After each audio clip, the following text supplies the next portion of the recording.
Now, after getting all that working fantastic, and I really do, I love this plane. It's so cool. It's just so nice that you've got here the the docking port here at the top. Of course, the actual Dream Chaser docking port's at the back, and the engines are on the side. But as details, it can't be perfect. It's KSP.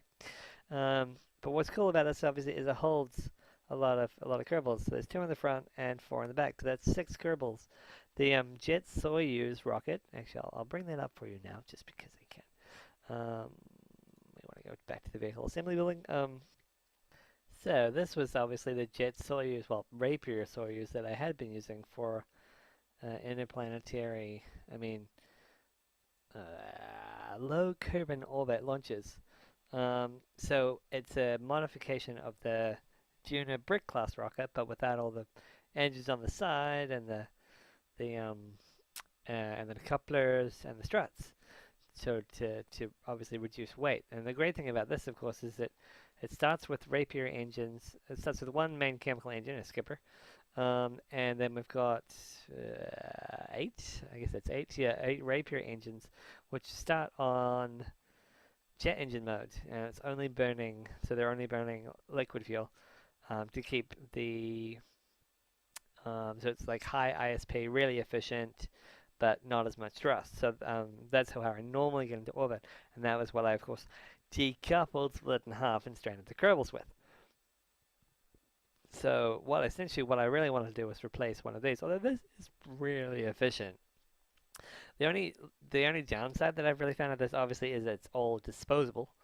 So there's not a lot of reusable parts. And also because there's not a lot of weight to this, it's highly maneuverable.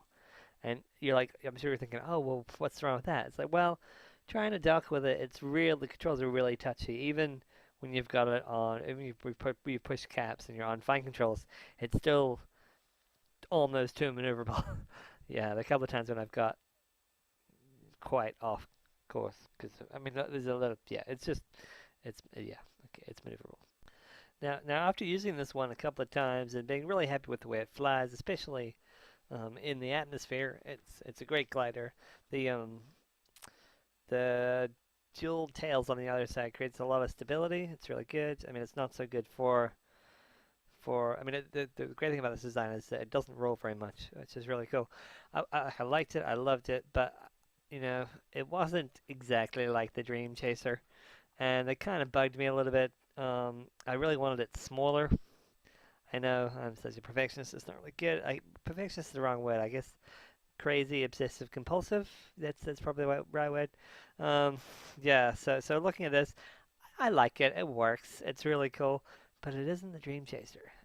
And I had a look at Scott Manley's one that he did, and although it's much more like this, it does actually have wings just like this. It was smaller, and I just, by God, I wanted it smaller.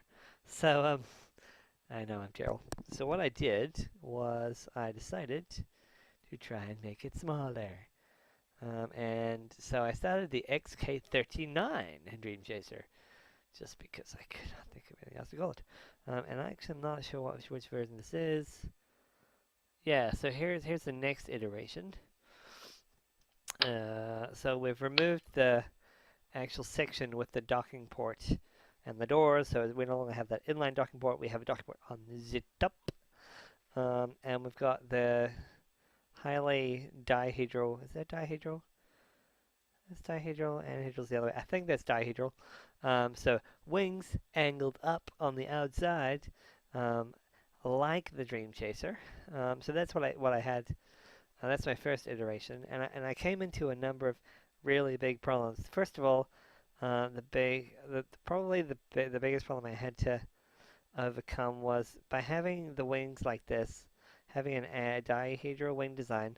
It's great because it writes itself. If you roll, it tends to um, go back horizontal, which is great. The only problem is it doesn't produce a lot of lift. Um, Not as much as having your wings flat and having your ailerons exactly flat. Um, so that became a real problem. And how I would get around this, at least with the early ones, was I put these fantastic winglets on the front. which I like to put on most things because it brings the center of lift. Oh yeah, hey, there's that button. It brings the center of, yeah, it's not gonna work. Come up here. Hi. Yeah. So it brings the center of lift more forward. Whoops. Oh God, I've ruined it. One sec. So it brings the center of lift a lot more forward, which is great for control. See? Yeah. Way better. Way better. Controls hit that. But it was still too heavy, and it still didn't have like it looks really centered, but it still doesn't have a lot of lift. And so the first couple of iterations of this particular design, they were not so good. They didn't fly very well, to be honest. Even with these here, there still was not enough lift at the back. And I did a lot of testing, and it took a lot to get a system that actually worked.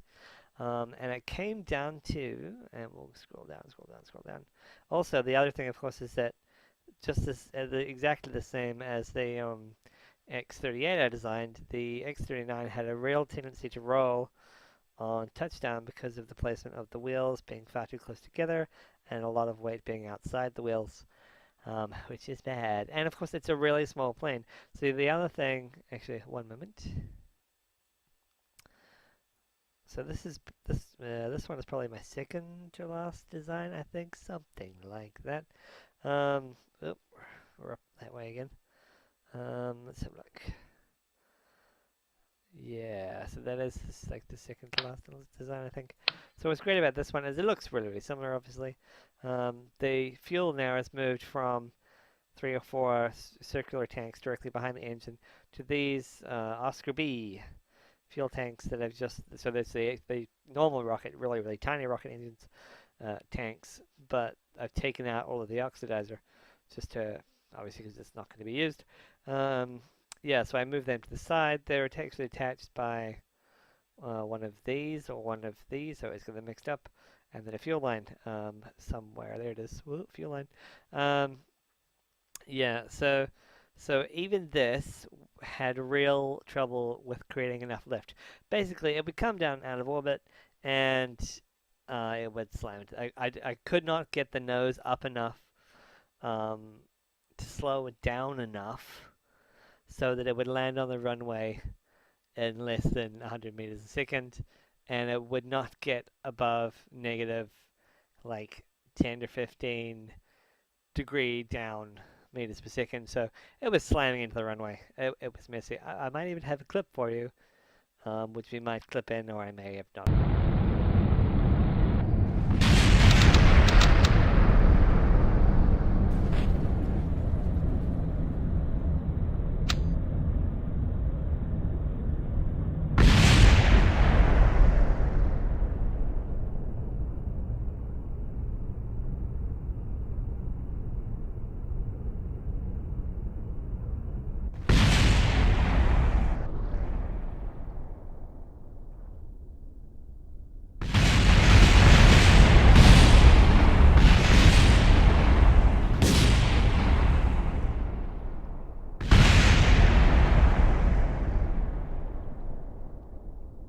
Recorded it. But the epiphany came when I was looking at the X38 picture, the picture of the X38 on the Wikipedia page, and then I had a look at my space shuttle user manual, which I've got, or owner's manual, which is fantastic. You should buy that thing. It's awesome. And what what the space shuttle and the X38 has is an aileron or aileron right here at the back, at the bottom, to give extra lift at the back and better pitch control. And I was like, oh my god, why did I not do this earlier? And that was great. It performed a lot better. It would slam into the ground a lot less. And so my final design, just because, I don't think it's cheating. I know what you're thinking. You're thinking it's cheating, but it's not. It's really not. Is we're gonna go okay, what version is it? Is it the X39F? I think it's the E. I don't know. I don't remember. Let's have a look. So my final design for this is the, is that it? Is that it? Up we go, pip pip. Yeah, there it is. So this is the X39E, and what you can see here, we zoom in, is it has two of those ailerons, So there's one here at the front, and of course pitch is the only thing that's active, and one here in the back again. The pitch is the only thing that's active, and by God, does it fly like a dream! I mean, it's quick.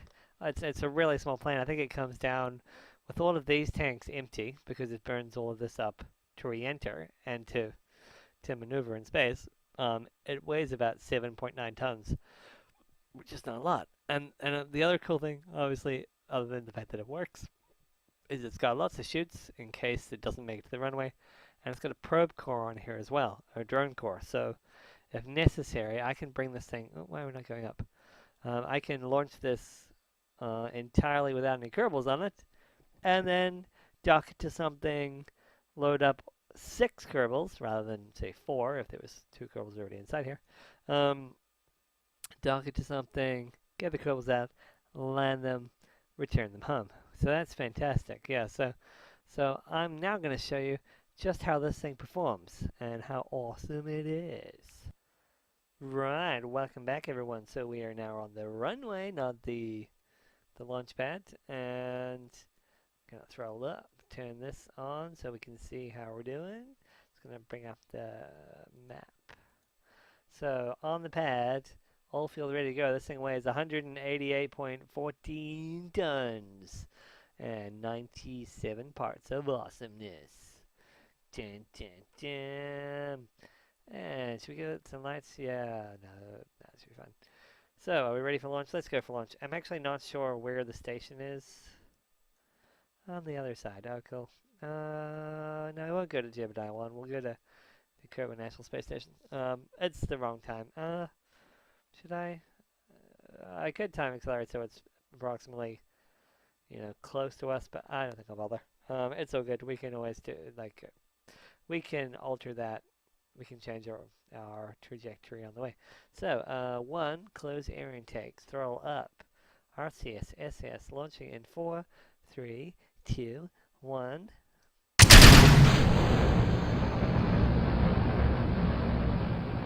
Now this thing is pretty quick off the pad, so normally I throttle it down a bit.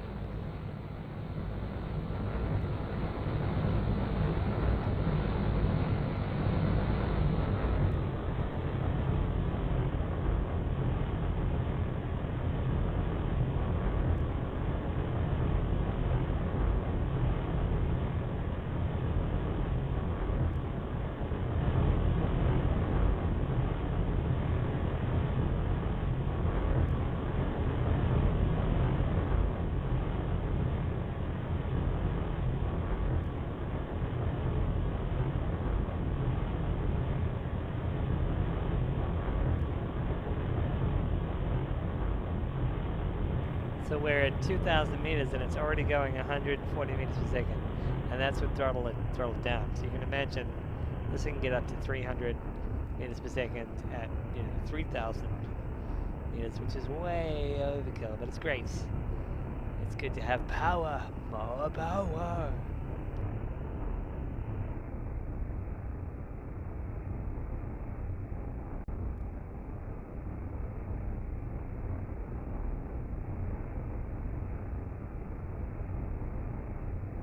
So we're coming up on the end of the first stage. Bam! Bye, boosters. Don't hit anything we need down there. So we're now on the main engine. We've passed 10,000 meters, so it's time to do our roll to the 45-degree pitch on the 90. So slowly now, very slowly. Not too quickly, because this thing, these wings, attributing to or adding to our pitch control. The previous version, the X38, not so much, or the XK38, but not so much this one tended to create a lot of wobble and wheel at this point in the flight, which was really, really bad. So yeah, this one should be fine. It's not too bad for that. Hopefully you can hear me. I did do an audio test. So we're at 500 meters per second, and we are 23 kilometers up. Bringing up the map. Looking good, looking good. Might want to give it a bit of juice. Yeah, let's get some you. So we're going to pitch down a little more. So we get a little bit of wobble. And it is to be expected. Try and stay as much as possible on that 90. Cool. And we are at 1,100 delta V. I mean, V. Meters per second. I'm sorry, that was ridiculous. So we're at 1,500. Okay, that's orbital velocity. We're just going to give it a little bit more. Just because we can. We'll get up to 100 kilometers. And stand by to cut engines. Now. Cool. Back to this view. So that's it. We're now coasting from 48 all the way up to 100, which is fantastic. So I will mute my commentary and we can just watch the covers. Oh, and we'll just turn the cabin lights off because there's no girls in that one. Nope, nope, nope. Cool. So we're going to be about 100 in 3 minutes. And we now weigh only 49 tons. And our now it's just 77 parts, which is great. Current speed 1900 meters per second. I'm going to set up a maneuver here for the orbital insertion burn. Whoop! So we're going to go 125 by we'll go 130 something by 100-ish. That should be alright. Because I want a little bit of. Should we go a bit? We'll go more than that.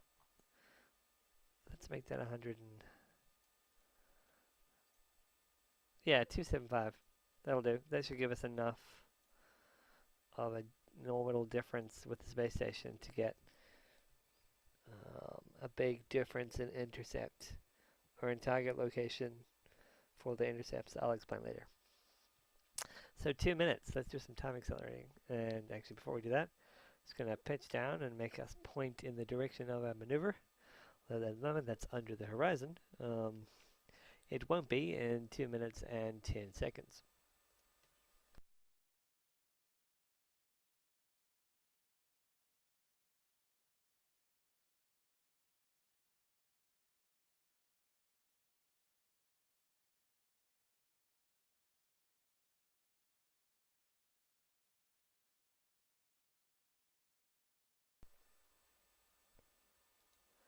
So we're coming up on the burn time.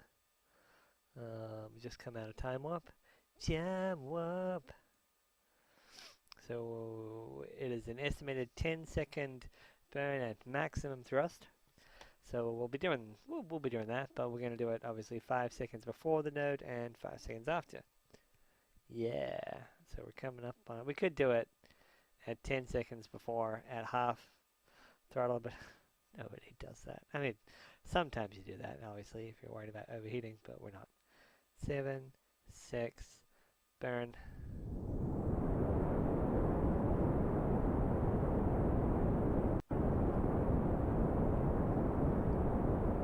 And we are in our orbital.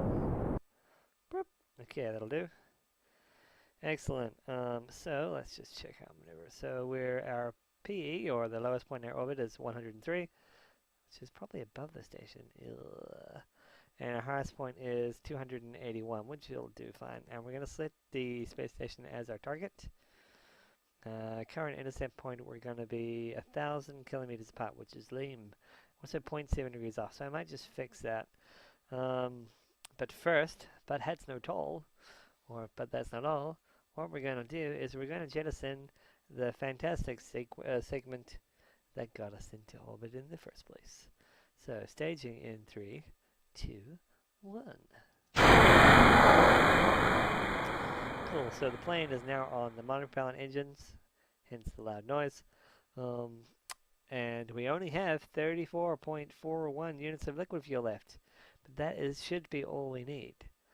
So I'm now switching to the rocket section, dun, dun, dun, which also has a probe guidance system, so we can deorbit this and thus not create a lot of space junk. Because space junk is bad. If you've seen the movie Gravity, you know space junk is bad. Right, so we're just pitching over, and we shall deorbit this segment. I mean, I probably should or could actually leave it in orbit and refuel something else with it and put a docking port on it. That might actually be a really good idea. But I'm not that organized. And I also like seeing this thing slam to the ground. So we'll just get that far enough away from the plane so as not to alter its orbit by our engines firing. Because the main engines will do that. Your reaction control, I'm sure I've said that once before, but yeah, your reaction control is unlikely to push other objects close to you, but your main engines will. So you gotta watch for that. You don't want to push something in or out of orbit. Although, I'm kind of tempted now to see what the distance is and what the effect would be. I should make an orbital gun. Someone get on that. Okay. Main engine burn. Just gonna wait for it to be a little bit further away. Should be fine. Yep. And let's go. How far away is it now? Yeah, that's over. Okay, it should be fine. Burn. Deorbit time. Yeah. So now might be a good time to mention actually a good thing to do with this plane before you go to land it again is recover all of the bits of the launch assembly structure, like whatever they're called, like launch placement gantry things, the launch clamps. Take those out because when you go to land, if you're coming in this way, you don't want to hit one of those.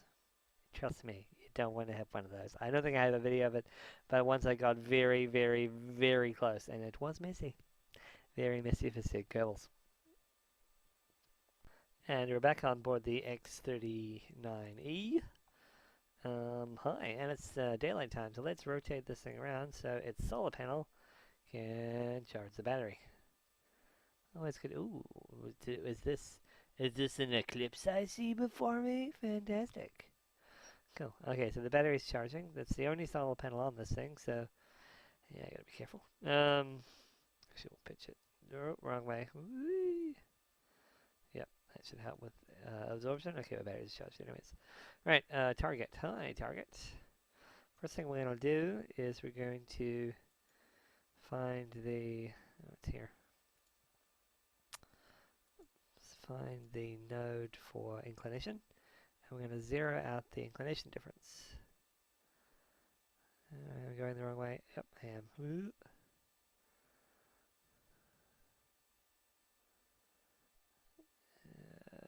Come on. Oop. -2.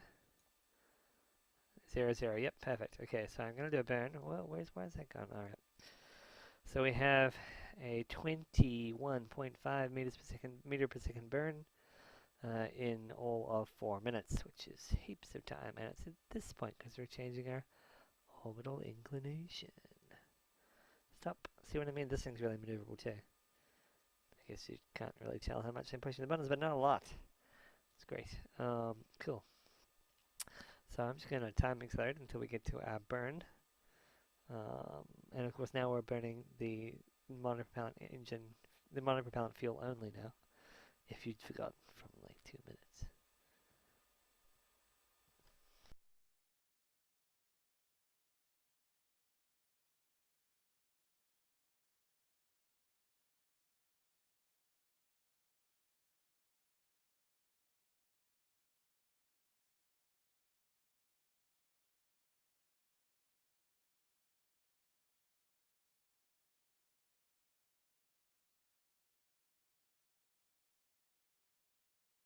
Cool, 45 seconds till that burn time. No burn time display because it's monopropellant. And also we just missed the eclipse, but never mind. Right, so you actually I don't think you need the RCS button on, but we'll put it on anyways because it's always nice to have the extra control. So let's see just how much thrust we're going to need for this burn. Practically none. Cool. Right. I'll wait till about 5 seconds, and then we'll do the burn. Yeah, so how's everyone doing? And did you see the Orion launch? If you didn't, have a look. It was amazing.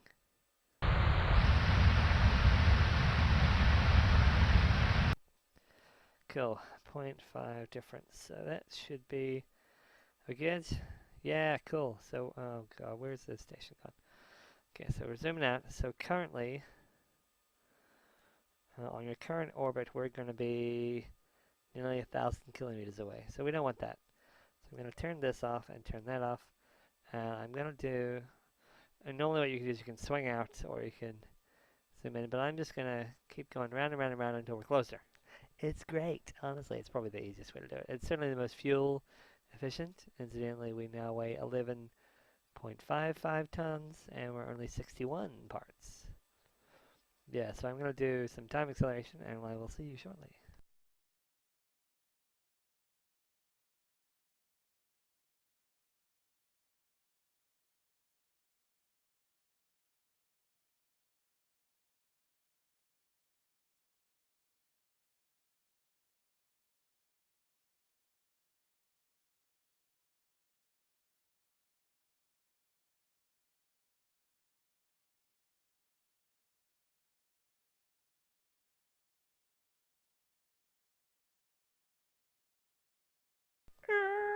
Okay, right, so the next intercept we're going to be 200 kilometers away, and I think I can do better than that. So if I plan a maneuver for like a minute's time or something, I like this, and just keep increasing our oh, no, we've lost it. Okay, maybe we'll go around one more time and see if we can get closer without skipping past. Yep, let's do that.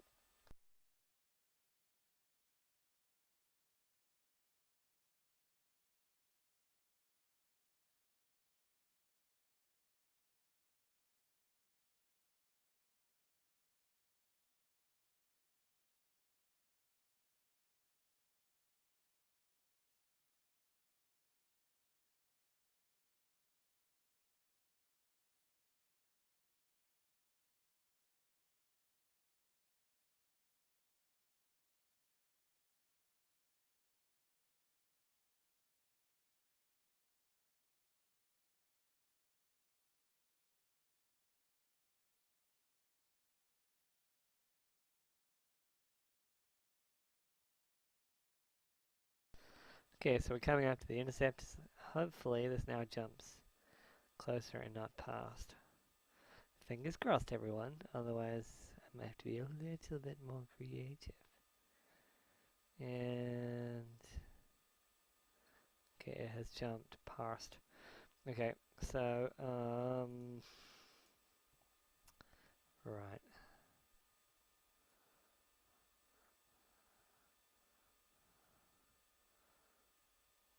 Cool.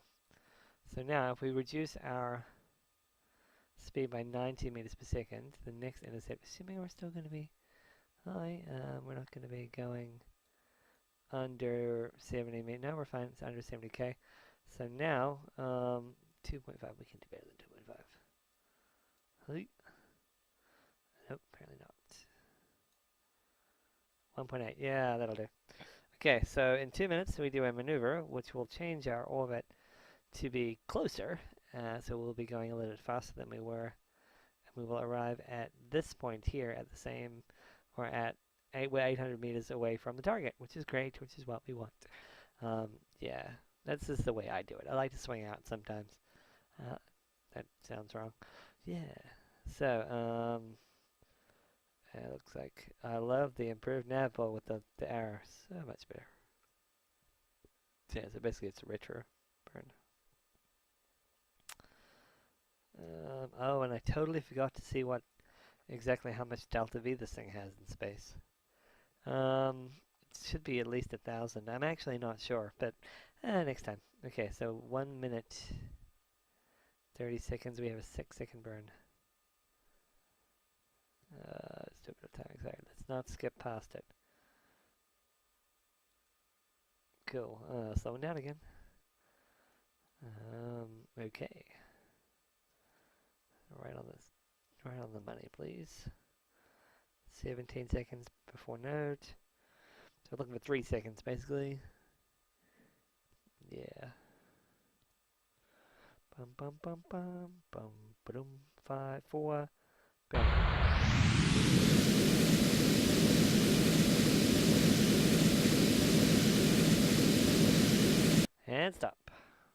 Okay. Now what we can do is we can fine tune it just using our RCS, as in forward, back, left, right. Yeah, 2.2, we can do better than that. So forward, nope, back. 1.7, 1.5, 1.3, 1.8. Let's go for 400. Why not? 400 meters. That's pretty close. So this off, this off. Oh, and we'll pitch up because eventually we're going to need to recharge the batteries. Okay, stay. So, in our next orbit, in approximately 21 Kerbal minutes time, 22 Kerbal minutes time, we'll be 400 meters away from our destination, which is the Kerbal National Space Station. Awesome, huh? So, time acceleration. Oh, actually, before we do that, it's always cool since, I'm going to put a node here just before, so I know when to stop time accelerating. Yeah. 20, 19, 18, 17, 16. Actually, before we do that, yeah, I don't want a dead battery. Well, wrong case. That'll do. What's that?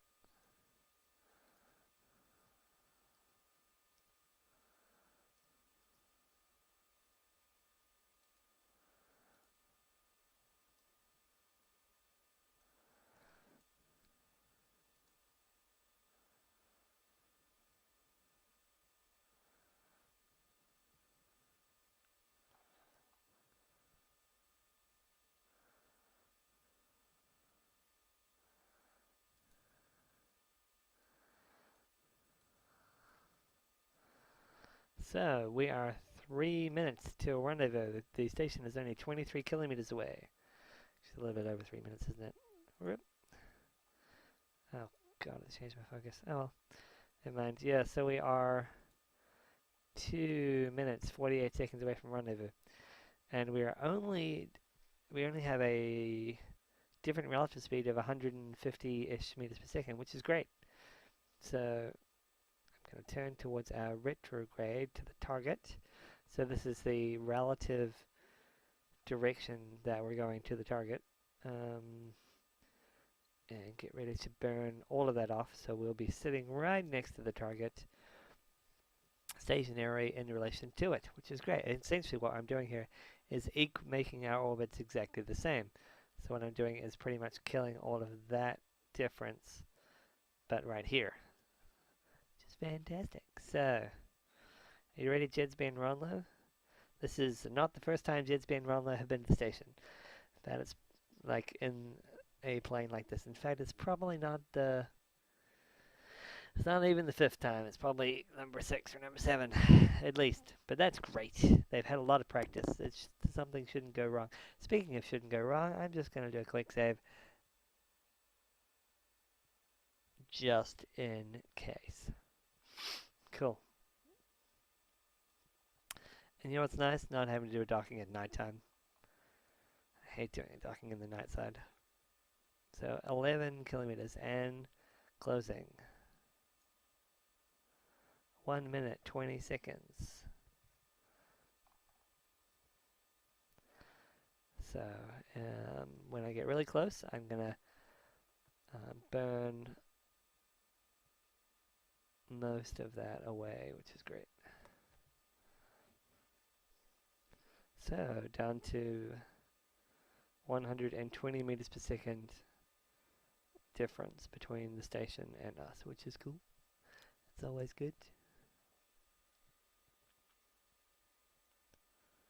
Yeah, I do really hope that the real Dream Chaser will be able to continue its development, because, that kind of thing is pretty awesome. Again, this is a pretty good approximation. I mean, the wings aren't quite. Concentrate on what you're doing, Jalen. So I'm still not burning.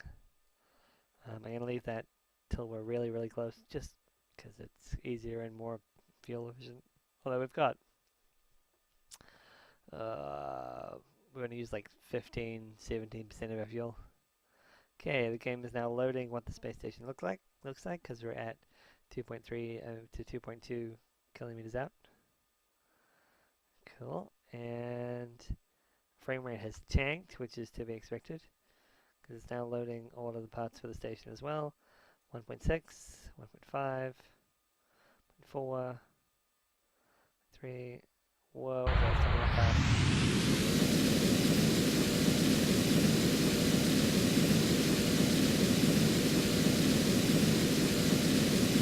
Whoop! Okay, that was a reaction, but hey, look, we're there. Okay, let's just flip around.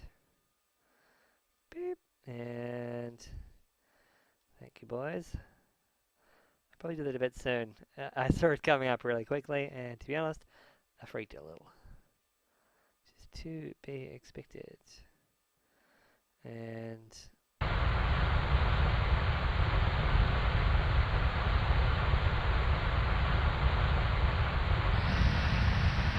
okay, so now switching to docking mode, which is me remap the keys to WASD for the monopropellant. I'm no longer using the main monopropellant engines on the back. I'm just using the maneuvering thrusters, the reaction control blocks, just because these are on the outside. The main monopropellant engines are quite strong indeed. So we're coming in 3.4 meters per second, which is great. So it shouldn't take long to cross this distance. In fact, we can okay, it's 2 minutes away apparently. So while that does its business, I'm going to switch to the station and prepare it for docking. Hi everybody, and we're gonna open the docking shield. I said open the docking shield. Great, and we'll turn the lights on too. Why not? Cool. Oh look, here's one I prepared earlier. Ha ha ha ha! I'm awesome. Right, switching back. Cool. So everything's come up normally. In fact, we can probably see from the cockpit. How cool is that, boys? Yeah, yeah, he's pleased. All right, good. So coming in. Now, unfortunately, we're totally facing the wrong way to the docking ports, but we'll fix that in a minute.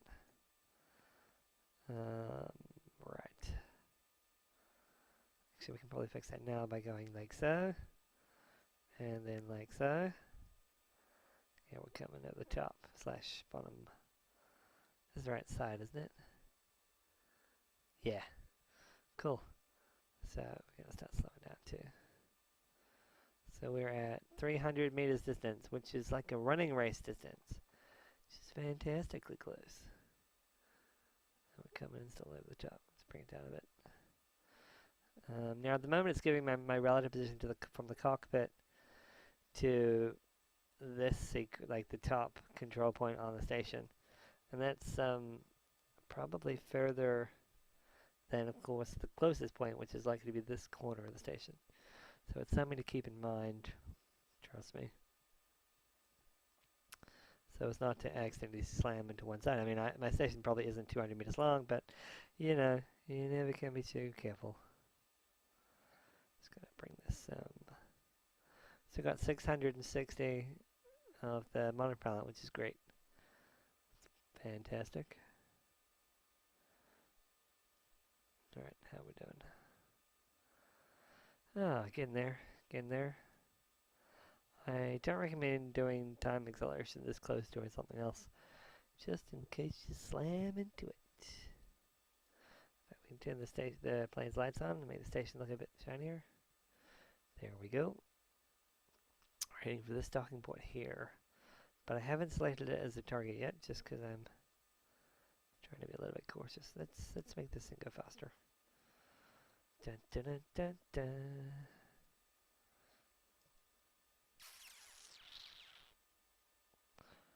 $180 meters. Awesome. Might do one of them screenshot things, eh? 150 meters from station. Cool. Oh, that's gonna do that, I suppose.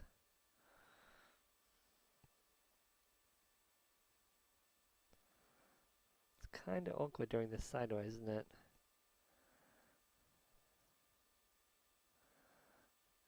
Free camera? Gonna help? Not really. Alright, slow down. See it. Oops, wrong button. Orbital camera? Yeah, sorta. Okay, let's bring that closer. Okay, so we're now 90 meters from the station. Very close. We could almost reach out and touch it. I'll do like that a bit and then bring... Oop, not that way. Nope, the other way, Batman. Buttman.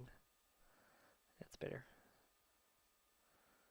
So I'm just trying to get close-ish to this docking port. We can... Okay, so... Switching back to this mode. Just gonna do this. To make things a smidgen easier on myself. Cool. Great. And it's lost the docking port. It's lost the target selector. Great. Come on. Yeah, there we go. Cool.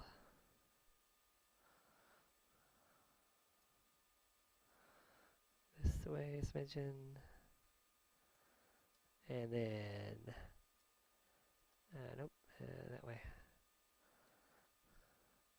40 meters from the station. Going pretty fast. I might want to reduce that a bit.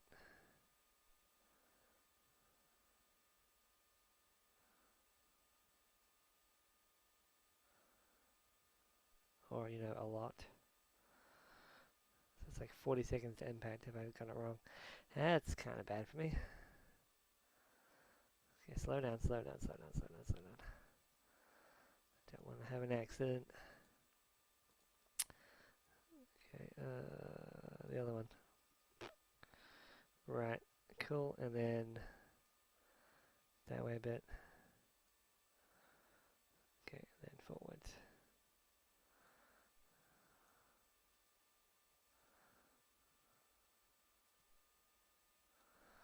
Okay, so we're coming in pretty close. Go that way a bit, and then forward. And we're gonna do one of those, just because. Okay, slow down. I need to change. Oh, that's the wrong one. That's the wrong one, gentlemen. It's really the wrong one. Cool, I just want it to be pointing the right way. Yeah, that's cool. And then roll axis back to that way-ish. Yeah, something like that. That's close enough. Cool, and then back to docking mode. So this is kind of working. Can we actually see the docking port from here? Yeah, we can. Cool. That's a good shot, actually.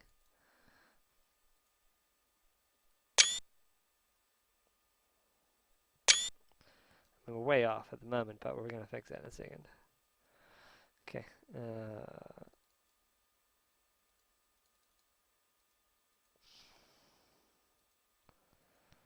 I know we're drifting past it, but that's the idea, actually, at the moment. Cool. So now, zero that out, shall we?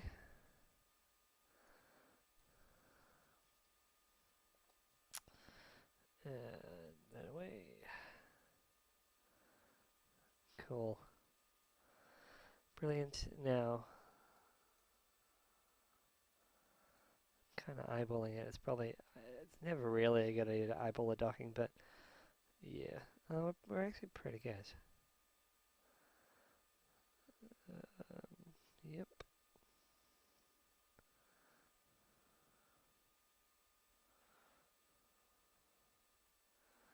Coming into parking.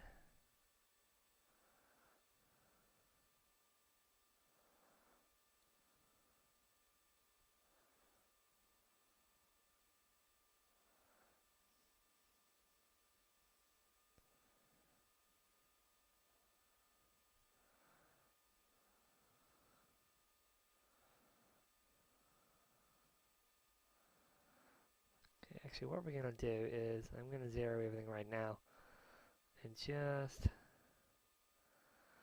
Okay, So I'm now switching to control from here. And I am changing the target to this particular docking port. And the game's going to bug, but I'm going to try it anyway. So it's now remapped all of the position controls, all of the RTS controls, to around this docking port and that docking port. In theory, what's actually going to happen is the game's going to bug and it's going to line up against the cockpit like it always does. Don't stop me on this. I'll explain later. So we're coming in pretty close to the station. Sorry about the camera angle.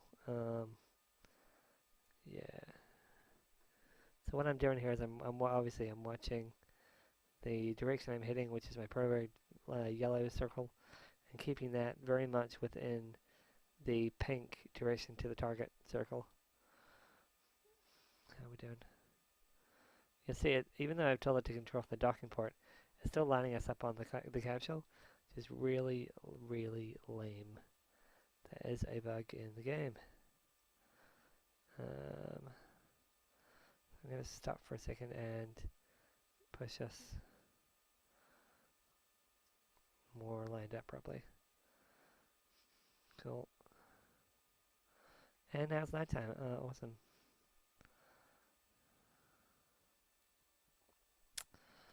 Yep. So we're going to dock this at nighttime now. When we get really close, it should all join quite happily. How's that going? Is that good? Yeah, it's pretty damn good. Cool. Right. Just gonna let it do its own thing. Hold on, no, I'm not.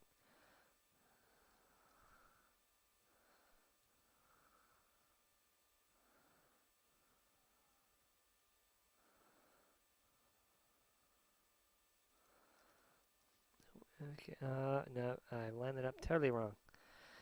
Oh, loss. Okay, I'm gonna remap these. Control from here. Okay, I'm way better doing it this way. Back, please.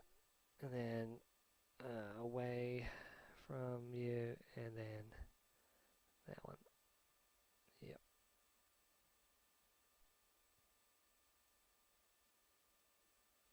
Cool. That's a bit of Mamma Mia.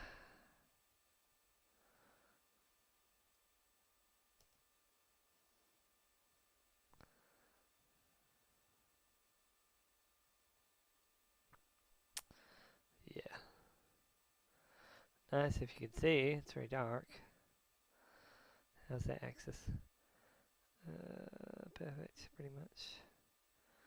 Up just a smidgen, just a smidgen. Okay, and then off with SS, and bam! It just really wants to. Boom, we're docked. Awesome. So that is how you do it. Yeah. Ah, look at that. They're facing opposite directions. Alright, let's time accelerate through that. Welcome back, everyone, to my Dream Chaser extravaganza. So, what I did in the intro was refuel all of the monopropellant tanks. Let's say I've forgotten one. No, I don't think I have. On the Dream Chaser, and I have loaded Dewtop, Bartlong, and Lolly Kerman into the crew cabin, and we've still obviously got Ronlo and Jedsby in the cockpit, so they're going to be flying them back from space. So what we're going to do now is we're going to undock them, which is fantastic, and they're going to return home on their fantastic Dream Chaser ride. So we go here and we go undock. Simple as that. So it is slowly moving away, but we're going to give it a bit of a hand.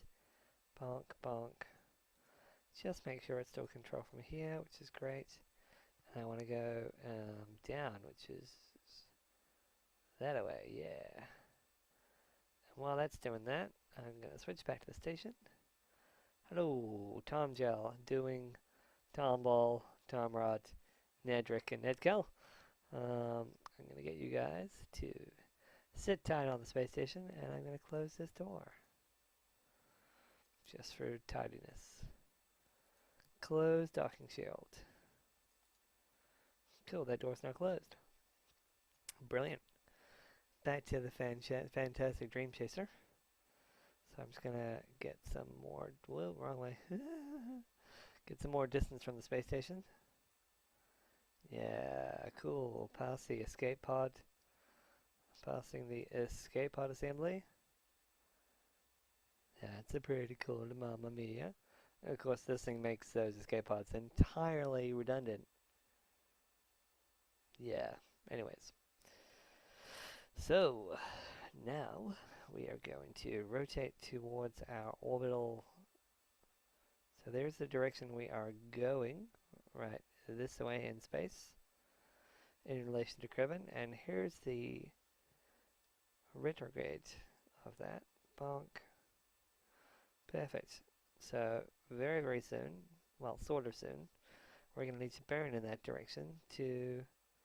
Oh, we are totally past our re-entry window, which is about here-ish. So we're going to do one orbit of Kerbin, and in that time, we will hopefully get to the. Oh man, that looks so cool. In that time, we're going to get. So we're gonna. It's going to be around here-ish. I don't want to overshoot. Trust me, you run out of fuel. Okay, so in 25 minutes, it'll be our deorbit time. Hurry up, hurry up, hurry up, hurry up. Right.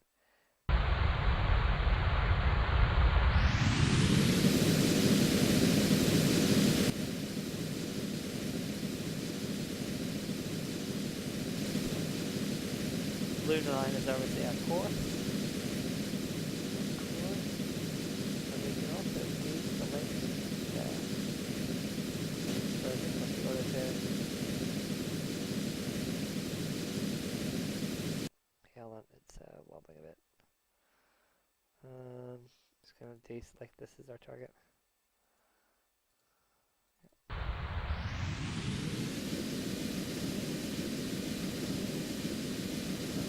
Coming close to the KFC. Hopefully I haven't missed the window. Yeah. About using that up to half the fuel now.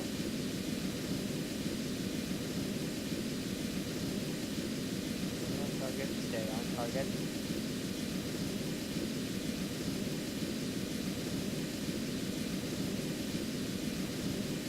Everyone says it goes on.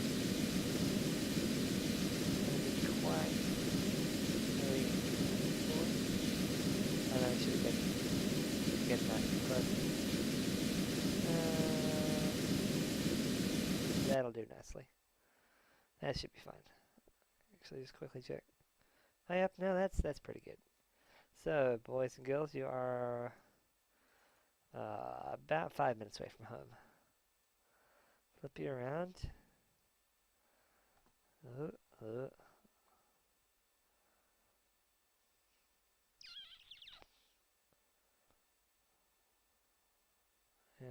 That's the space station marker. And stop. Whoop. Okay. Whoops, wrong button. C. Okay, so moving to a heads-up position. Brilliant. And we're going to go roughly on our velocity vector. RCS can stay on, although we're not going to be needing it. So I'm now toggling off the monopropellant engines and staging to our jet engine. Cool, so the Rapier engine here is on air breathing mode, which is great, that's what we want. But we also need to make sure that these, our air intakes, four-seater engine are open, and they are not. So I am pressing 1, toggling them open. Okay, both of these are now open, but of course they're not getting any oxygen because we're way too high up in the atmosphere. But that's cool. So we're now going to be coming in a smidgen short of the KSC, but that's all good. Actually, while we're here, 8-2. It's burned off the rest of that monopropellant. We don't really need it. 2-8. There we go. So throttle is down to 0. That's where the runway is, boys. Let's see if we can do this without killing everyone. Okay. That's just the engine backfiring. Although it doesn't use any fuel when it... Oh, it uses a tiny bit of fuel when it does that. Bastard. Here we come.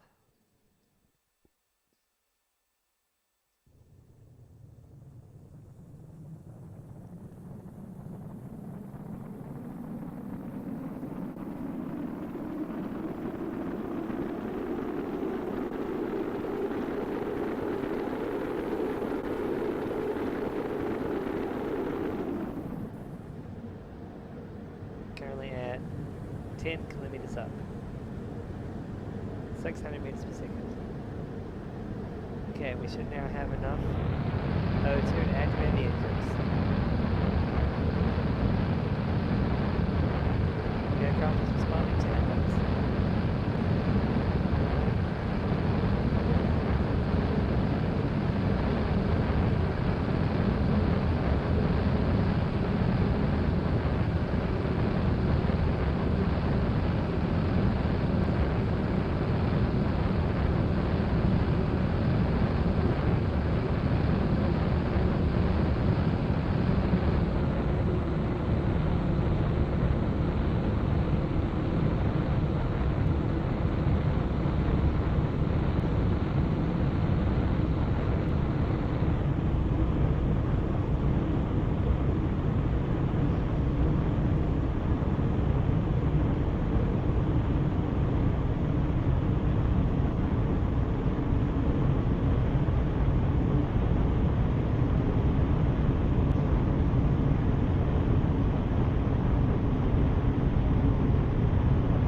That, ladies and gentlemen, is how it's done.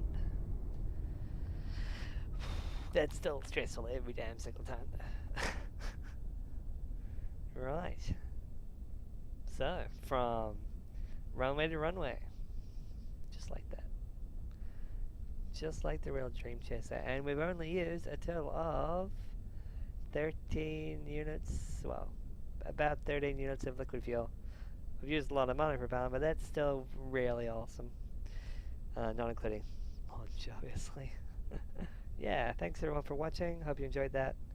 I hope that inspires you to make your own Dream Chaser. And if not, well, you know, fair enough. Okay, bye.